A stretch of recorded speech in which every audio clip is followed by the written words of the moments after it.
खुलुमबाय बेयो बड'लेण्ड एंखं टेलिभिजन दिनै 8 डिसेम्बर 2024 रबिबार खालि सानसेनि बरादखौ नोंथांमोननि खाथियाव लाबोदों आं सदानन्द दैमारिया।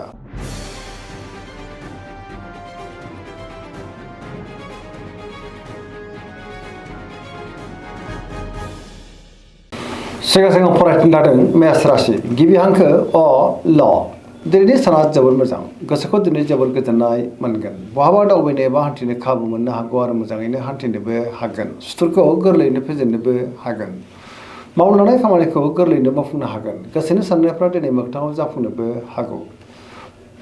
रांखावरियाव दिनै मोजां होनजायो बेफार फालांगियावबो जोबोर मोजां मुलाम्फा मोननो हागोन आयाबो दिनै बांनो हागौ सोरबा लोगोनिफ्राय थोजासे हेफाजाब मोननोबो हागोन न'खराव बिसि फिसायनि गेजेराव अननानै फैगोन बिदा फंबायनिफ्राय हेफाजाबखौ मोननो हागोन गुबुनजों मोजां सोमोन्दो लाखिनोबो रोंगोन समाजाव दिनै गोबां मान मोनगोन सेंग्रा सिख्लाफ्रा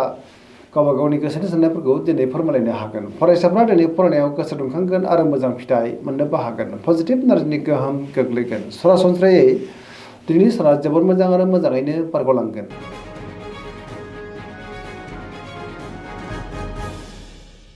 वृष राशि गिबि हांखो इ उ ब दिनैनि साना मोजां आरो गाज्रिनि गेजेरजों बाबेलांनो हागौ गोसोआव गोनो गोथो साननाय फैनोबो हागौ गुबुननि थाखाय दिनै नाङा फाङा जेंनायाव गोग्लैनांनोबो हागौ सिगांनि बबेबा जेंनाया गोसोखौ दिनै जोबोर उसुखुथु खालामनोबो हागौ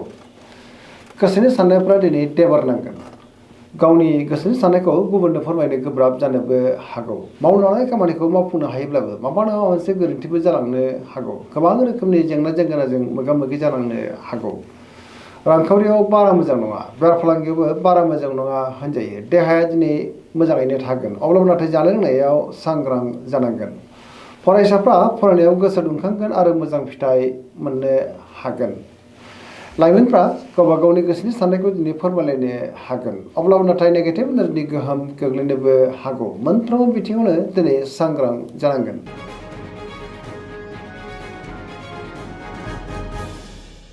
मिथुन राशि गिबि हांखो क स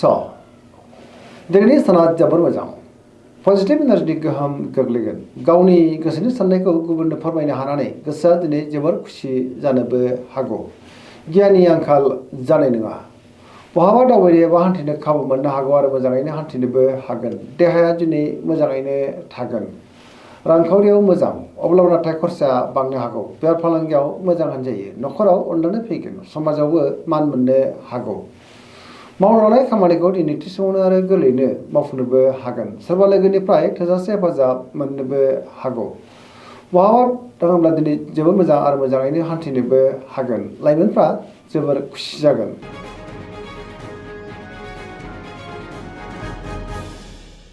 कर्कट राशि गिबि हांखो ड ह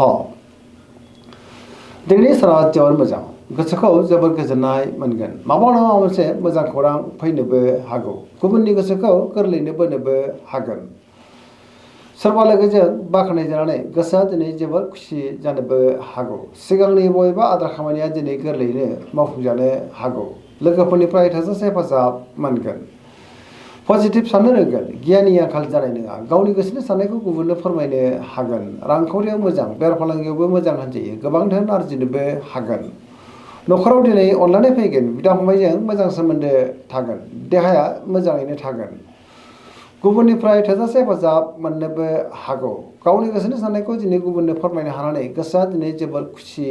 जागोन पजिटिभ एनार्जिनि गोहोम गोग्लैगोन।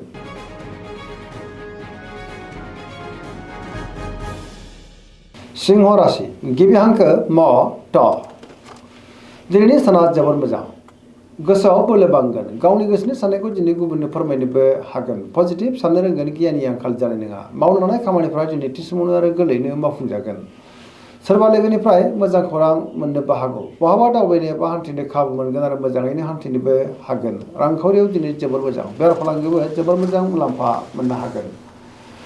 न'खराव बिदा फंबायनिफ्राय थोजासे हेफाजाब मोननोबो हागौ समाजाव मान मोनगोन गुबुननि गोसोखौ गोरलैयैनो बोनोबो हागोन देहाया दिनै मोजाङैनो थागोन बयजोंबो गोरोबनो रोंगोन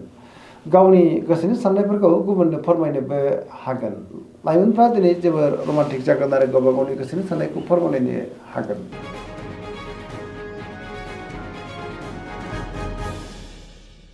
कन्या राशि गिबि हांखो प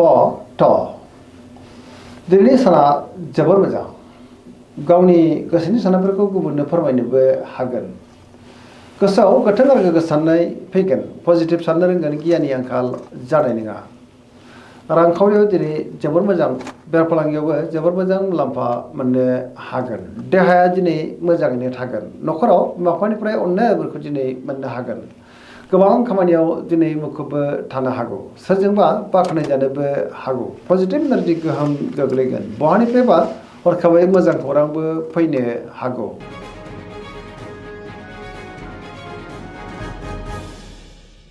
तुला राशि गिबि हांखो र ट दिनैनि साना जोबोर मोजां गावनि गोसोनि साननायखौ दिनै गुबुननो फोरमायनोबो हागोन बहाबा दावबायनो बा हान्थिनो खाबु मोननो हागौ आरो मोजाङैनो हान्थिनोबो हागोन देहाया मोजाङैनो थागोन रांखावरियाव जोबोर मोजां होनजायो बेफार फालांगियावबो दिनै जोबोर मोजां मुलाम्फा मोनगोन न'खराव बिसि फिसायनि गेजेराव अननानै फैगोन बिदा फंबायजों मोजां सोमोन्दो थागोन लोगोफोरनिफ्राय थोजासे हेफाजाबबो मोननो हागौ गोदान थांखि लानो रोंगोन सेंग्रा सिख्लाफोरनि गोसोआ दिनै जोबोर रमान्टिक जागोन आरो गावबा गावनि गोसोनि साननायखौ दिनै फोरमायनोबो हागोन पजिटिभ एनार्जिनि गोहोम गोग्लैगोन सरासनस्रायै दिनै साना जोबोर मोजां आरो मोजाङैनो बारग'लांगोन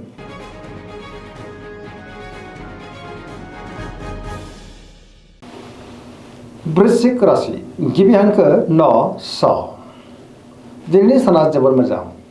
सिगांनि बबेबा आद्रा खामानिया दिनै गोरलैयैनो मावफुंजानोबो हागौ गोथों आरो गोग्गो साननो रोंगोन गियाननि आंखाल जानाय नङा गोबां मुंदांखा सुबुंजों दिनै लोगो मोनज्लायनोबो हागौ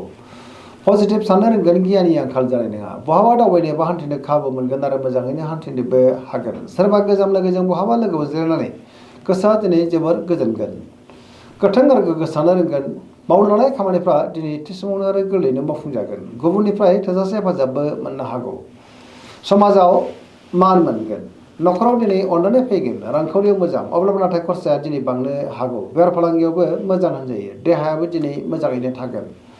गोबां रोखोमनि जेंनाखौ दिनै गोरलैयैनो सुस्रांनो हागोन गुबुनजों मोजां सोमोन्दो लाखिनोबो रोंगोन आरो लाइमोनफ्रा जोबोर रमान्टिक जागोन गावबा गावनि गोसोनि साननायफोरखौ दिनै फोरमायलायनोबो हागोन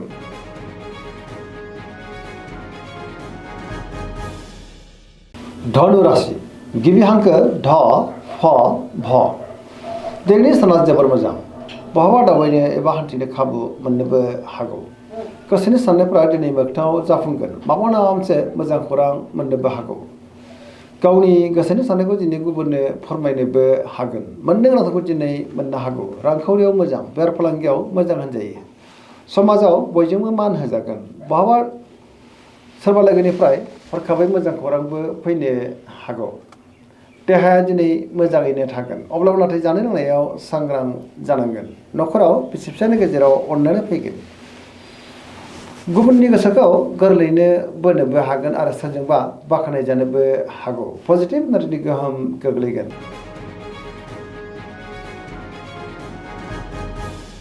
मकर राशि गिबि हांखो ख ज दिनैनि साना मोजां आरो गाज्रिनि गेजेरजों बाबेनलांनो हागौ गोसोनि साननायफ्रा देबोरनांगोन गावनि गोसोनि साननायखौ दिनै गुबुननो फोरमायनो गोब्राब जानोबो हागौ रांखावरियाव बारा मोजां नङा नाङा फाङा खरसाया बांनोबो हागौ बेफार फालांगियावबो बारा मोजां नङा होनजायो गुबुनजों मोजां सोमोन्दो लाखिनो गोब्राब जागोन मोनफ्रोमबो खामानिखौनो मावनायाव माबा नङा मोनसे हेंथा फैनोबो हागौ गोदान खामानियाव आखाइ होजेननो हानाय नङा न'खराव अननानै फैगोन बिदा फंबायनिफ्राय हेफाजाबखौ मोननो हागोन सेंग्रा सिख्लाफ्रा दिनै गावबा गावनि गोसोनि साननायखौ फोरमायलायनो हागोन फरायसाफ्रा फरायनायाव गोसो दुंखांगोन आरो मोजां फिथाइ मोनगोन बहाबा हान्थियोब्ला दिनै लामा सामायाव सांग्रां जानांगोन नेगेटिभ एनार्जिनि गोहोमबो गोग्लैनो हागौ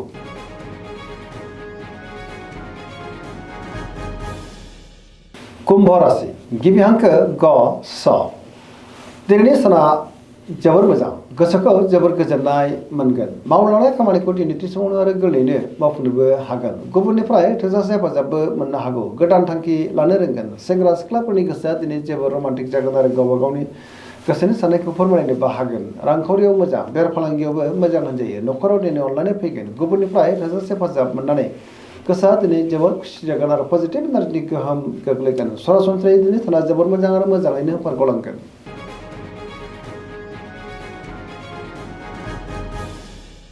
मीन राशि गिबि हांखो ड स दिनैनि साना मोजां आरो गाज्रिनि गेजेरजों बाबेनलांनो हागौ गोसोनि साननायफ्रा देबर नांगोन गावनि गोसोनि साननायखौ दिनै गुबुननो फोरमायनो गोब्राब जानोबो हागौ नेगेटिभ एनार्जिनि गोहोम गोग्लैगोन गोसोआव गोनो गोथो साननाय फैनोबो हागौ देहाया दिनै मोजाङैनो थागोन अब्लाबो नाथाय जानाय लोंनायाव सांग्रां जानांगोन रांखावरियाव बारा मोजां नङा नाङा फाङा खरसाया बांनोबो हागौ आयनिख्रुइ खरसाया दिनै बांसिन जानोबो हागौ बेफार फालांगियाव बारा मोजां नङा होनजायो गोबां खहा जानांनोबो हागौ लाइमोनफोरनि गोसोआ दिनै जोबोर उसुखुथु जागोन गावबा गावनि गोसोनि साननायखौ फोरमायलायनोबो गोब्राब जानोबो हागौ फरायसाफ्रा दिनै फरायनायाव मोजां फिथाइ मोननो हागोन दिनैनि राशि फरायनाय एसेनोसै जोबनायाव बेखौनो खावलायो जाहाथे नोंथांमोना सानफ्रामबो जोंनि बे बड'लेण्ड इंखं टेलिभिजनखौ नायबाय थायो आरो साबस्क्राइब खालामो लोगोसे लाइक खालामो आरो शेयार खालामो एसेनोसै गोजोन्थों